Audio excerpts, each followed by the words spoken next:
반갑습니다. 장종용 시장점검입니다. 네, 코스피 지수 하락 마감했습니다. 좀 기형적으로 거래량이 좀 늘었다. 이런 특징이 있는데, 이 거래량이 는 건 아주 작은 종목들, 저가주가 거래가 터지면서 나온 현상이다. 이렇게 보면 될 것 같고, 거래 대금이 조금씩 줄어들고 있다. 이게 명절 전이라서 그런 건지 시장의 기운이 빠진 것인지 이건 모르겠지만 어쨌든 제가 말씀드린 통계적인 부분, 시장이 2년 연속 좋았던 경우는 잘 없다.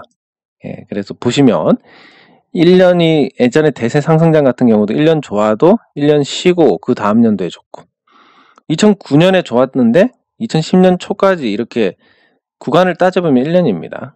이렇게 쉬고 다시 올라가고 1년 올라가고 내려가고 1년 올라가고 내려가고 2년 연속 좋았던 경우는 잘 없다. 그래서 지금까지 이렇게 올라왔는데 그러니까 올해 또 좋을까? 거의 좀 힘들지 않을까 그렇게 보고 있습니다. 그래서 제일 최상의 시나리오는 이때처럼 이 1년을 쉬면서 주도주와 교체가 되고 상승하는 거. 근데 그때하고 환경이 굉장히 비슷하기 때문에 그렇게 전개가 될 가능성이 높다라고 보시면 될 것 같습니다. 그래서 지금 거래대금이 죽고 있고 힘이 빠지고 있는 건 명절 전이라서, 그리고 작년에 좋았기 때문에 올해 이제 더 이상 좋을 게 없다. 시장에서 주가라는 게 결국은 그렇습니다. 만약에 여기서 여기까지 올라갈 거라면 한 방에 올라갑니다. 이렇게 나눠서 올라가는 게 아니라 한 방에 반영을 해버립니다. 그래서 만약에 올해까지 계속 좋았을 거라면 작년에 이미 오를 만큼 올랐을 거고, 그런 관점에서 올해는 기대할 부분이 크지 않다. 그리고 지금 시장은 아직까지 이렇게 버티고 있는데 기존의 주도주들이 흐름이 무너지고 있다. 그런 관점에서 보면 주도주 교체가 더욱더 명백하게 나오고 있는 게 아니냐, 이렇게 봐야 될 것 같습니다. 그러면 여기서 한 가지, 도대체 왜 이렇게 계속 해석을 하느냐, 제가 매일매일 해석하고 매일 장 끝나고 보고 왜 그랬는지를 현상을 점검을 하는데, 요거를 점검을 하는 건 결국은 이겁니다. 주가가 왜 오르느냐, 누가 사니까 오르는 거고, 주가 내리는 건 누가 파니까 내리는 거다. 자, 여기서 게으르게 그냥 우리 이렇게 생각하고 끝냅시다. 그러면 이제 오르고 내리고 종목 같은 거 중요하지 않다, 거래량 제일 터지는 거 들어가서 단타나 치고 끝냅시다. 굉장히 이제 단순하게 접근을 하는 겁니다. 단순하니까 편하고 좋습니다. 근데 수익이 되느냐? 그게 안 되니까. 그래서 이제 머리를 쥐어짜자 이런 거 아닙니까? 근데 이 사니까 파니까 요게 정답인데, 그러면 왜 사느냐? 왜 팔았을까? 요거를 따져가는 거. 그게 시장에 대해서 익숙해진다라는 겁니다. 이런 재료에 투자자들이 이렇게 반응하는구나. 저런 재료에 이렇게 반응하는구나. 이거를 이제 익숙하게 되면 어떤 재료가 나왔을 때, 이거 진짜 이거는 악재인데, 이거는 호재인데, 요런 게 명백한 게 가끔 있습니다. 그래서 그때 그냥 이렇게 해 나가다가 보면 그럴 때 기회를 잡을 수 있는 거고, 큰 기회는 아니지만 위험을 피한다든지 아니면 단기간에 짧은 수익을 올린다든지 그런 기회를 잡을 수 있는 거고, 그게 아니면 그냥 그럴 때 그냥 흘려보내게 된다는 겁니다. 네, 그리고 코스닥은 계속 얻어맞다가 지금 힘이 빠졌는데 결국은 한번 쭉 밀리지 않을까, 이렇게 생각을 할 수 있고, 그나마 긍정적인 건 코스닥도 오늘 중소형주의 거래량이 뛰었습니다. 거래량으로 따지면 최근 6개월 내에 최고 많았던 그런 상태인데, 이렇게 거래량이 터진다는 것은, 거래 대금이 아니라 거래량이 터진다는 것은 규모가 작은 중소형주의 어떤 반응들이 잘 나오고 있다. 지수가 가지 않으니까 점점 유동성이 아래쪽으로 흘러가고 있고, 그게 시장에서 만들어가는 부분들, 즉 개별 종목 장세가 만들어지고 있다. 근데 제가 중소형주 재미없던데요? 제가 갖고 있는 거 다 빠졌던데요? 그거는 이제 명절 전이니까. 명절 전에 위험 회피 심리가 있으니까, 명절 동안 무슨 일이 일어날지 모르니까 그 부분이 또 영향을 주고 있다. 이렇게 해석을 할 수 있습니다. 이렇게 시장을 해석하고 매일매일 보고 1년에 230일 정도 되는 거래일 동안 계속 이렇게 시장이 왜 그랬다 이걸 누적해 나가면 1년 지나면 2년 지나면 3년 지나면 드디어 이제 시장이 보이기 시작합니다. 그래서 보통 제가 예전에 스터디해서 주식 공부 같이 할 때도 첫 해 이제 이론적으로 어느 정도 초벌구이를 하고 두 번째 이제 이론이 완성이 됩니다. 열심히 하시는 분들은. 근데 실전에 접목을 못 해가지고 3년째 이제 실전에 접목하면서 그러면서 이제 어느 정도 이제 투자에 대해서 잘 아시게 되고 당황하지 않고 투자하시고 심리적으로 흔들리지 않고 이렇게 하시면서 하다 보면 언제 운빨 터질 때 이제 수익 팍 나는 거고 그렇게 되는 겁니다. 네, 그리고 댓글 빠르게 확인해 보겠습니다.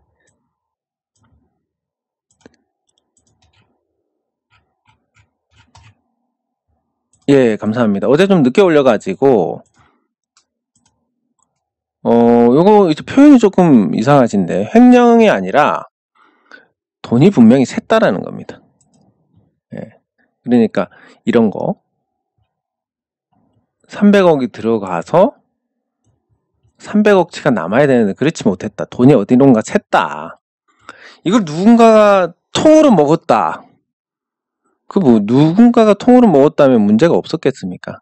그 어떤 합법의 틀 안에서 예를 들면 뭐 단가를 1,000원짜리를 1,100원에 하고 커미션을 몰래 받았다든지 뭐 이런 부분들이 있을 겁니다. 예, 그러면 이걸 들어가서 제가 요 부분들을 확인을 하고 당연히 저도 주주니까 상패하고 무관하게 처리를 해야 됩니다. 횡령도 당연히 아닌 거고 배임 정도인데 그럼 요 내용들을 충분히 자료를 확보한 다음에 그런 다음에 이제 물어내라 하고 손해배상 청구 소송을 하면 됩니다. 그럼 주식 압류해버리고 개인 자산 있는 거 다 뺏어버리고 뺏는다는 건 아니고 묶어버리고 그렇게 해서 이제 회사에서 손해본 걸 받아내면 되는 거니까 이게 뭐 횡령하고는 조금 거리가 있을 겁니다. 그거 싫으면 직접 태국 가가지고 경영을 하든지 주주 입장에서 충분히 요구할 수 있는 부분 아닙니까? 태국에 왜 그렇게 돈을 꼬라박았고 그 돈 꼬라박은 거에 대해서 지금 태국 공장에 아무도 가 있지 않고 사실 이게 오너라면 누구보다도 먼저 나서서 챙겨야 되는 건데 제 말이 틀린 거 아니지 않습니까? 충분히 주주로서 제기할 수 있는 거고 그런 겁니다.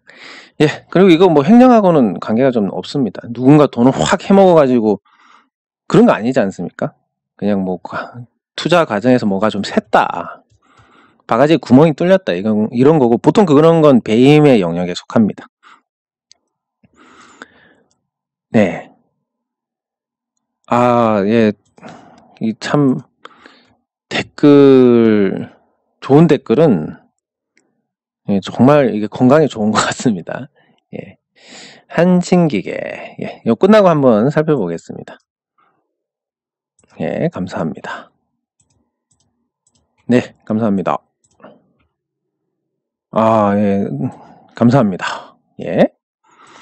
뭐, 요렇게 생각하시면 됩니다. 걱정한다고 지금 비록 내 종목이 탐탁치 않다. 그래서 명절 동안에도 걱정이 될 것 같다. 하지만 그거 걱정한다고 바뀔 거 아무것도 없으니까 그냥 잊어버리고 편하게 보내시면 됩니다. 예. 그럼 마음가짐에 달렸습니다. 네, 감사합니다. 네, 감사합니다. 똑 부러지는 분석. 예, 근데 주가도 똑 부러지니까 그게 문제지. 예. 예, 감사합니다. 네. 감사합니다. 유한타 계좌 개설은 당분간 하지 않습니다. 제가 이제 계속 이거를 수시로 받으면 그러면 이제 일이 안 됩니다. 그래서 뭐 한번 좀 뜸하다 싶을 때 한번 또 모집을 하겠습니다. 근데 지금은 아닌 것 같고 예, 요 정리를 잘 하셨는데 예, 우리가 수익 내려고 하는 거고 심리가 안정이 되어야 하는데 맞습니다. 심리 안정이 되려면 단가가 싼 거 외에는 방법이 없다. 예, 이거 잘 정리를 해주셨습니다. 이 다른 분들께서도 요 내용을 잘 숙지를 하시면 되겠습니다. 예, 그리고 영진약품도 예, 이따가 보겠습니다. 뭐 모르겠습니다. 현금 흐름에 한계가 와서 주가를 올려가지고 유상증자를 할지 아니면 뭐 그대로 무너질지 이건 모릅니다. 주가의 영역은 신만 아는 거라서 제가 그걸 가지고 말씀드리는 건 곤란하지만 회사의 경영에 한계가 왔다. 그러면 장기적으로는 결국 빠지지 않겠냐 이 정도. 단기적으로는 어떻게 될지 모르겠습니다. 예, 저도 뭐 그렇게 하려고 하는데 빨리 올리면 좋겠는데 제가 또 쓸데없이 일은 있으니까 예, 어떻게 할 수가 없는. 예.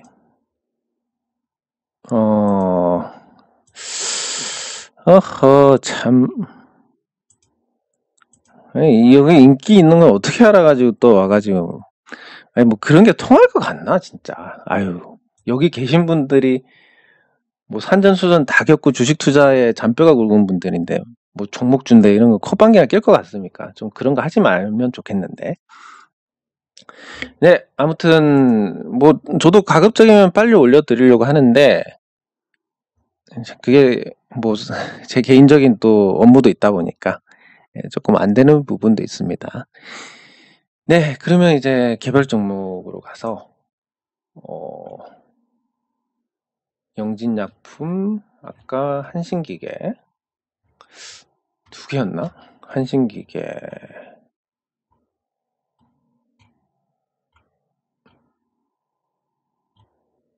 네, 한신기계, 영진약품, 네, 같이 살펴보도록 하겠습니다. 네, 한신기계,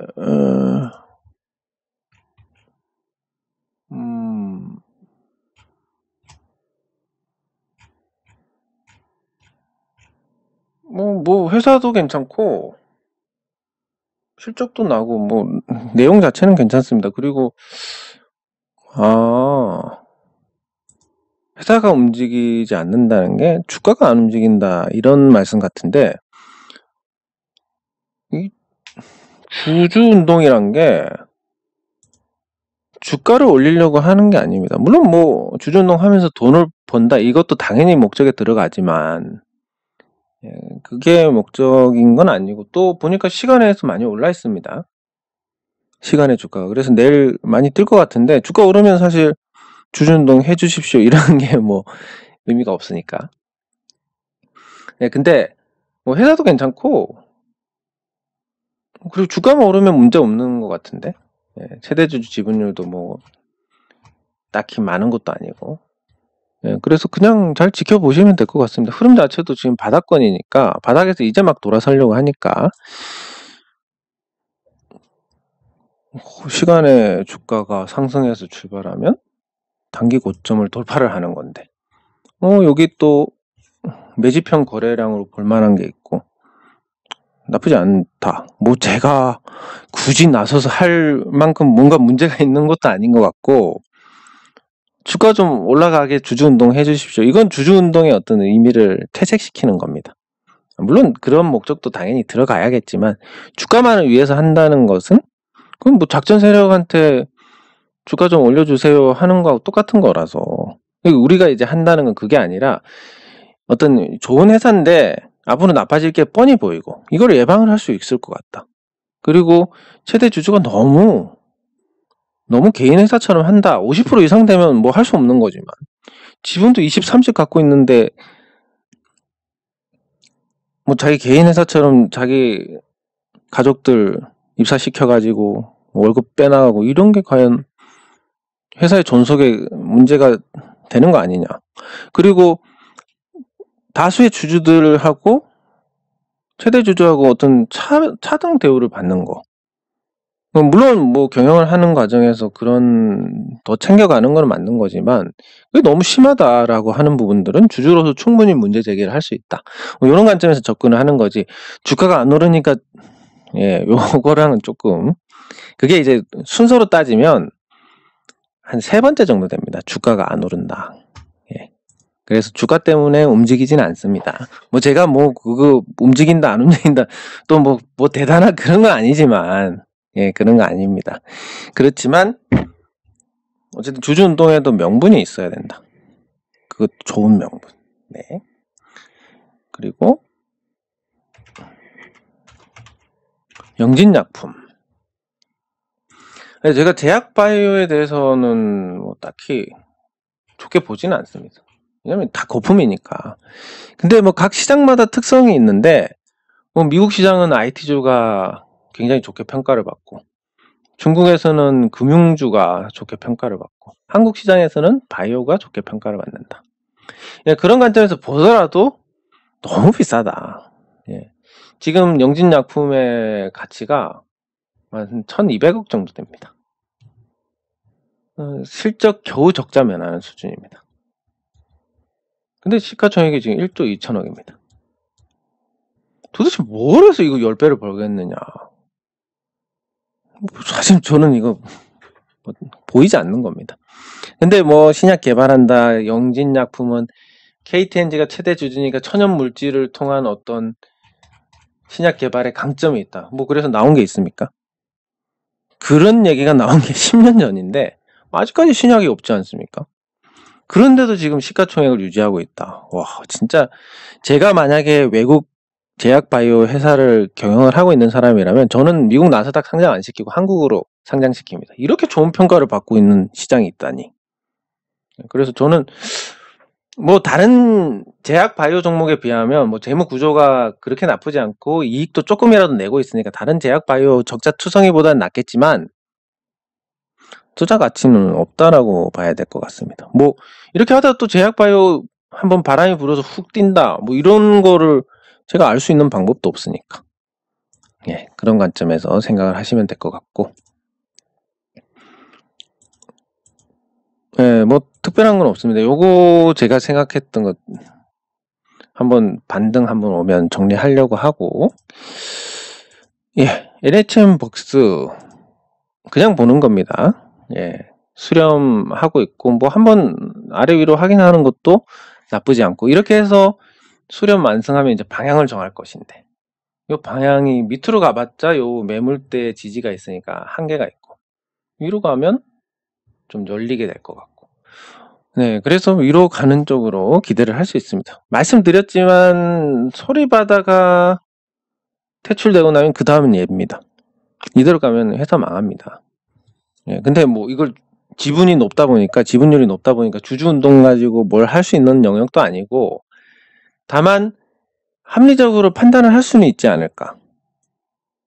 왜냐면 지금 팔면 투자 금액은 건질 수가 있는데 나중에 되면 그냥 증발하는 거니까 뭐 지금이라도 팔아서 살려는 쪽이 있을 때 팔아가지고 그 투자를 다른 쪽으로 하면 더 좋지 않을까 이렇게 생각을 하고 그런 모양들이 어느 정도 만들어 가고 있으니까 예, 그런 측면에서 좀 긍정적으로 생각을 해볼 수가 있겠습니다. 네, 그리고 액트 네, 뭐 특별한 부분은 없는 것 같습니다. 특별한 건 없고 실적 좋아지다 보면 뭐 좋은 방향으로 풀려나가지 않을까 싶고 예, 그리고 뭐 흐름 자체도 말씀드렸듯이 아직까지 뭐 죽은 흐름이 아닙니다. 죽은 흐름이 아니고 인텍 플러스하고 액트하고 같이 대박주로 찾은 건데 인텍 플러스는 계속 오르고 액트는 가다가 좀 제동이 걸린 상태입니다. 사실 했을 때부터의 반응 6월 초까지는 반응이 비슷했습니다. 두 종목이. 근데 여기서 이제 엇갈림이 나온 건데 다만 이제 액트는 여기서 다시 올라간다 하더라도 고점이 8,550원입니다. 요거 넘어서면 신고가 뭐 모든 주주들이 수익이 되고 그 상태가 되면 굉장히 쉽게 올라가니까 예, 뭔가 해볼 만한 그런 여지는 있다. 예, 그런 관점에서 본다면 지금 뭐 더 지켜보는 게 맞지 않나. 지금 내려봤자 뭐 얼마나 내릴 것이며 예, 오르면 못해도 만원 넘어갈 텐데 예, 그리고 당시에 인텍 플러스하고 같이 고를 때 액트가 인텍 플러스보다 오히려 당시에 점수가 더 높았습니다. 예, 그런 점을 보면 뭐 한번 뭐 밑으로 리스크는 크지 않고 위로는 많이 열려 있고 그래서 뭐 매력이 있다 아직까지 예, 그렇게 볼 수 있습니다. 근데 그 외에 이제 종목들 삼성전자부터 봐야 되는데, 삼성전자가 D램 고정 가격 상승으로 오늘 장중에 흐름이 좋았다가 밀렸습니다. 근데 이걸 보면 21선 부근에서 계속 밀리는 모습을 확인을 할 수 있고, 이걸 코스피하고 비교했을 때 코스피는 아직 21선에서 공방을 하는 중이고 이 방향이 바뀌지 않았습니다. 근데 삼성전자는 이제 방향이 슬슬 바뀌려고 하고 있습니다. 이 중심선의 방향이. 예, 그래서 주도주로서의 위상이 이제 끝나는 거 아닌가. 특히 뭐 이때 분위기 보면 요건 고점이 거의 확실한 게, 개인 투자자들이 무조건 삼성전자 사라, 신규로 하는 사람들. 묻어놓으면 나중에 수익 보지 않겠냐, 10만 전자 되지 않겠냐, 이렇게 해서 굉장히 개인 매수가 많이 몰렸고, 이 기회에 외국인 기관 투자자들 손잡고 아주 사이좋게 팔았습니다. 특히 외국인 투자자들 여기서 이만큼 팔았고, 기관 투자자들은 작년부터 내내 팔았고. 예. 그리고 이거를 5만원, 4만원에도 잘 안 사던 개인 투자자들이 9만원대 샀다 이겁니다. 그동안에 삼성전자의 가치가 변했느냐? 거의 안 변했습니다. 그러니까 이게 기가 찰 노릇이 아닙니까? 물론 뭐 여기서 유지가 된다라고 볼 수도 있는데, 그렇게 유지가 되면 다른 종목들은 다 완전 날아갈 겁니다. 그래서 삼성전자는 좋은 종목이지만 매력은 없다. 유동성 항아리 역할을 기대할 수 있었던 부분, 기대가 아니라 그렇게 예상했던 부분이 그 예상보다는 좀 많이 올라가긴 했지만 결국은 또 그런 역할을 할 수밖에 없다. 삼성전자가. 그런 관점에서 좀 부정적으로 봐야 될 것 같습니다. 크게 빠진다 이런 개념이 아니라 시장 대비해서 못 갈 것 같다. 이런 거. 이게 삼성전자뿐만이 아니라 현대차. 뭐 삼성전자하고 비슷한 양상입니다. 현대차가 28만 9천 원 갖고, 현대차가 전성기 수준으로 실적을 내놓는다면 분기 2조 원씩 해서 한 8조 원 정도 영업이익을 내놓으면, 그러면 적정 주가가 한 20만 원대 중반 이렇게 될 겁니다. 적정 주가가 20만 원대 중반이고 실적이 거기 받쳐준다. 그럼 거기에 머물러 있는 거지. 그게 올라간다는 건 아니니까. 뭘로 도대체 올라갈 거냐? 배당? 1.7%면 은행하고 큰 차이 없는데? 성장성? 뭐 이제 코로나 끝나고 나면 폭스바겐도 공장 제대로 돌릴 거고, 다 도요타도 돌릴 거고 이런데, 현대차가 과연 그 사이에서 아주 튀는 어떤 성과를 낼 수 있느냐, 뭐 이런 부분들을 따져봤을 때 딱히 없습니다. 그리고 현대차도 삼성전자하고 비슷하게 가는 거 아니냐. 기아차 21선 깨버렸습니다. 애플카 재료를 해가지고 올라갔는데 힘있게 올라갔기 때문에 지지선은 다 찾아먹을 것 같습니다.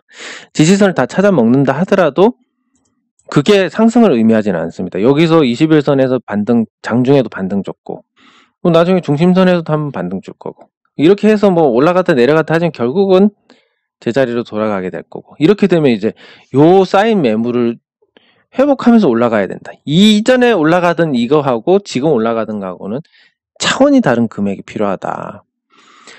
기아차가 이렇게 올라갔습니다. 21,500원 찍고 10만 원을 찍었습니다. 주가가 거의 5배가 올라갔는데, 아니 21,500원 할 때는 안 사다가 5배 올라간 지금 못 사서 난리인 게, 이게 상식적으로 말이 안 되는 거지 않습니까? 그리고 주가가 과거에 있던 거는 매물의 어떤 손절을 하거나 아니면 뭐 정리를 하거나 이렇게 해서 매물의 어떤 효과가 낮아지는 건데, 이렇게 따지더라도 이 이하에서 오르든가 하고 이 이상에서 오르든가 하고는 매우 가볍습니다. 여기는 뭐 사실상 감자되고 그래가지고 끝나는 주식이 없을 거니까. 그렇게 가던 종목이 역시 마찬가지로 똑같은 설명입니다. 마찬가지로 여기서 다시 올라가려면 돈이 도대체 얼마가 들어가야 되느냐. 외국인 쭉 팔고 기관 투자자들도 팔았는데 개인만 사가지고 도대체 이게 올라갈 수 있겠느냐. 그러면 개인이 기관 외국인 거 다 사고 올릴 수도 있지. 그러면 그냥 다른 개인들은 안 파느냐? 다른 개인들도 올라가면 팔 거지 않습니까? 여기서 물린 사람들. 그럼 그 엄청난 매물을 어떻게 받아내느냐. 이렇게 봤을 때 이것도 굉장히 회의적이다. 이렇게 생각을 해야 될 것 같습니다. 네, 그리고 뭐 SK 하이닉스는 조금 나은 흐름입니다. SK 하이닉스가 나은 건 뭐 반도체 하나밖에 없으니까 그런 건데, 근데 부정적인 거는 역시 뭐 성과급 관련해가지고 뭔가 실적 성장에 어떤 걸림돌 같은 게 있다.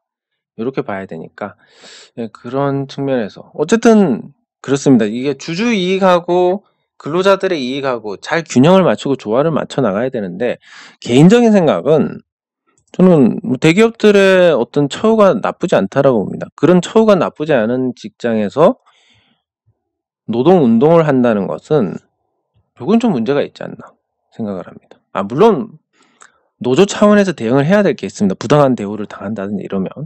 근데 과연 이게 노동 운동이 필요하고 파업을 할 만큼 대우를 나쁘게 받느냐? 뭐 이런 걸 따지기 시작하면 아니 그렇지도 않은데 들고 일어났다? 요건 좀 투자하기가 꺼려지는데 이렇게 갈 수밖에 없는 겁니다. 심리가. 예, 그럴 수밖에 없다라는 거. 네, 그리고 지금 시가총액 3위에 LG화학이 있고 지금 전기차 관련주들의 어떤 주가가 유지가 되고 있는데 저는 개인적으로 이렇게 생각합니다. 전기차의 핵심 부품이 배터리, 모터, 그리고 나중을 생각하면 자율주행입니다. 요 세 개인데 요 자율주행과 관련된 회사가 만도, 모터는 비상장 회사들, 그리고 배터리는 LG화학, 삼성, SK이노베이션 이렇게 있습니다. 근데 과연 배터리에서 어떤 품질에 대한 차별화를 할 수 있느냐? LG화학 꼭 LG화학 것만 써주세요. 꼭 삼성 SDI 것만 써주세요. 꼭 SK이노베이션만 써주세요. 이런 품질의 차별성을 가져올 수 있느냐? 좀 없다고 봅니다. 이게 법용 제품이 되고 대체가 가능해지면 결국은 이게 레드오션이 되고 돈을 벌 수가 없습니다. 마찬가지로 뭐 바이오시밀러 요게 장기적으로 블루오션이냐 레드오션이라고 했을 때 따라하기 쉽고 원약 업체들 가격 떨구면 방법이 없고 이것도 마찬가지로 법용이기 때문에 그렇습니다. 어떤 특정한 업체가 만든 바이오시밀러가 원약보다 훨씬 더 탁월한 성능을 낸다. 뭐 이러면 만드는 것마다 엄청난 효과를 낸다. 원약을 뛰어넘는 효과를 낸다. 이러면 당연히 블루오션이지만 원약하고 똑같이 만드는 거니까. 그리고 다른 회사도 만들고 있고. 가는 겁니다. 이것도. 그래서 저도 지금 전기차 배터리 관련주들이 굉장히 많이 올랐는데 이 주가를 설명을 할 수 있다 없다로 따지면 무조건 못한다고 봅니다. 100% 못한다고 봅니다. 시장에서 100%라는 건 존재하지 않지만 그냥 산업적인 측면에서 봤을 때 너무 범용이니까 그럼 중국 업체하고 경쟁했을 때 시간이 지나서 기술이 상향 평준화된다면 결국 못 버틸 겁니다. 못 버틴다는 게 아니라 생존을 하겠지만 큰 수익을 못 낼 겁니다. 그리고 자율주행도 마찬가지로 결국은 어느 시점에서 좋은 걸 다 탑재를 하는 방향으로 갈 겁니다. 자율주행이. 왜냐하면 예를 들어서 성능이 100%짜리가 있고 80%짜리가 있고 60%짜리가 있고 그러면 뭘 쓰겠습니까? 당연히 이걸 쓰는 거고 처음에 이게 탑재되어 있다. 이것 때문에 제품이 안 팔리게 됩니다. 이렇게 되면 이제 만도가 자율주행에서 어느 정도 세계 수익권으로 올라와 있는 기술력을 갖고 있으니까 앞으로 전망이 좋지만 기술력이 떨어지는 순간 또 파행입니다. 모터 결국은 전기차에서 가장 차별화할 수 있는 게 모터인데 왜냐하면 전기차의 정숙성은 모터 소음과 감속기에 달렸으니까 이걸 가지고 이제 차량의 차별화를 할 수 있습니다. 만약에 모터를 굉장히 조용하게 만드는 회사가 있다. 전기차 모터를. 이 회사는 벤처에 납품할 수 있고 BMW에 납품할 수 있습니다. 그리고 뭐 세탁기에 납품하는 모터 회사 아니면 뭐 작은 모터 만드는 이런 회사들이 갑자기 기술력만 있으면 세계적인 전기차 부품 회사로 성장을 할 수 있다. 뭐 이런 관점에서 투자 기회를 잡을 수 있는데 지금은 이제 너무 올라 있습니다. 요 모터 말고 배터리 뭐 자율주행도 테슬라에 비하면 굉장히 지금 어느 정도 기술이 떨어지는 상태니까 거기서 뭐 기대할 부분이 크지 않고 그런 상태입니다. 그런 상태에서 본다면 지금 LG화학이나 시가총액 3위의 LG화학, 시가총액 6위의 삼성 SDI, 시가총액 13위의 SK이노베이션 이 회사들이 과연 이 순위를 나중에 지킬 수 있을 것이냐 거의 불가능하지 않을까 생각을 해봅니다. 네, 그래서 지금 시가총액 상위 종목 쭈루룩 보면 삼성전자 코스피 대비해서 약하고 SK하이닉스 성과급 문제, 요 투자 심리에 부정적인 영향을 줄 수 있습니다. LG화학, 삼성 SDI 전기차 배터리 업체인데 거품이 크고 네이버 코로나 상황 종료되면 관심 떨어질 것 같고 삼성 바이오로직스 셀트리온 주가 설명 안 되니까 언제든지 외면 받을 수 있고 현대차, 기아차 이미 추세 꺾였고 카카오도 마찬가지 입장이고 현대모비스도 현대차하고 마찬가지, LG전자도 마찬가지, SK이노베이션도 마찬가지. 지금 시가총액 상위 종목들을 보면 대부분 재미없는 상태입니다. 자, 그러면 여기까지 난 그거 어차피 투자 안 하는데 왜 자꾸 그래서 일단 뭐 예방 차원에서 말씀을 드린 거고 그럼 지금 뭘 관심을 가져야 되느냐. 자, 원자재 관련주로 가야 됩니다. 일단 포스코는 제가 떨어지는 21선이 강하기 때문에 지금 타이밍이 아니다라는 말씀을 드렸었는데 돌파를 해버렸습니다. 요 기준으로 보시면 됩니다. 돌파 못할 거야? 돌파할 거야? 뭐 닿지도 않아. 이런 거 이걸 기준으로 보는 겁니다. 이걸 기준으로 여기 닿고 밀리면 그냥 평범한 에너지네? 이거 돌파하면 강한 에너지네? 여기 닿지 못하면 약한 에너지네? 이렇게 보는 겁니다. 이걸 21선 부딪히고 떨어질 거다 이렇게 예측하는 게 아니라 평가의 기준이 되는 겁니다. 이 평가의 기준이 되는 부분은 포스코가 넘어섰는데 무슨 일이 있는지를 제가 쭉 봤더니 1월에만 포스코가 철강 제품 가격을 3번이나 올렸습니다. 그것도 30%. 제품 가격을 30% 올리고 4분기 실적도 나쁘지 않고 거의 정상 수준으로 돌아왔습니다. 원자재 가격이 계속 상승하고 있고 포스코 자회사 전기차 소재 그리고 해외 자원개발 이런 쪽으로 또 성과 내고 있고 자산주 토지 가격 국내 토지 가격 평균 거래 가격이 16.5%가 상승했습니다. 그럼 유형자산 갖고 있는 거 포스코가 갖고 있는 유형자산이 어느 정도냐면